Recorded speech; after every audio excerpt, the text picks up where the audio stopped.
Messi fit হলেও অন্য দুঃসংবাদ। আর্জেন্টিনা শিবিরে চোটে ছিটকে গেলেন তারকা ডিফেন্ডার। পরিবর্তন কে? চোট জল্পনা উড়ে গিয়েছিল আগেই। দলের সঙ্গে পুরো দমে অনুশীলন শুরু করে দিয়েছেন। এবার স্পষ্ট হয়ে গেল, বিশ্বকাপের প্রথম ম্যাচ থেকে মাঠে নামতে তৈরি লিওনেল মেসি। আর্জেন্টিনার কোচ লিওনেল স্কালোনি স্বয়ং জানিয়েছেন সে কথা।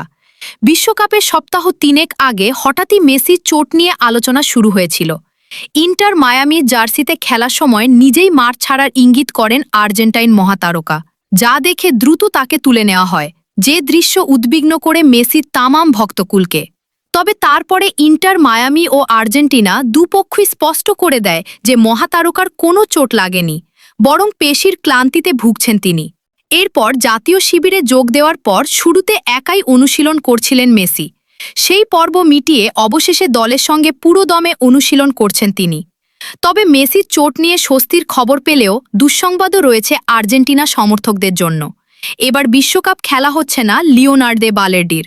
এই তরুণ ডিফেন্ডার প্র্যাকটিসের মাঝে ডান পায়ের কাপ মাসলে চোট পেয়েছেন, আর তাতেই ভেঙেছে বালের্ডির বিশ্বকাপ স্বপ্ন। আর্জেন্টিনা ফুটবল সংস্থার তরফে বিবৃতি দিয়ে জানানো হয়েছে, ডিফেন্ডার লিওনার্দো বালের্ডির ডান পায়ের পেশিতে চোট লেগেছে এবং তিনি বিশ্বকাপের স্কোয়াডে থাকতে পারছেন না। এখনও বালের্ডির কোনো পরিবর্তন ঘোষণা করেনি আর্জেন্টিনা। তবে কাপ স্কোয়াডে ঢোকার দৌড়ে রয়েছেন মার্কোস সেনেসি। বোর্নমাউথের জার্সিতে ক্লাব ফুটবলে দুরন্ত মরশুম কাটিয়েছেন এই ডিফেন্ডার। এর বাইরে আরও কয়েকজন ফুটবলারের ফিটনেস নিয়েও ভাবনা রয়েছে আর্জেন্টিনা শিবিরে।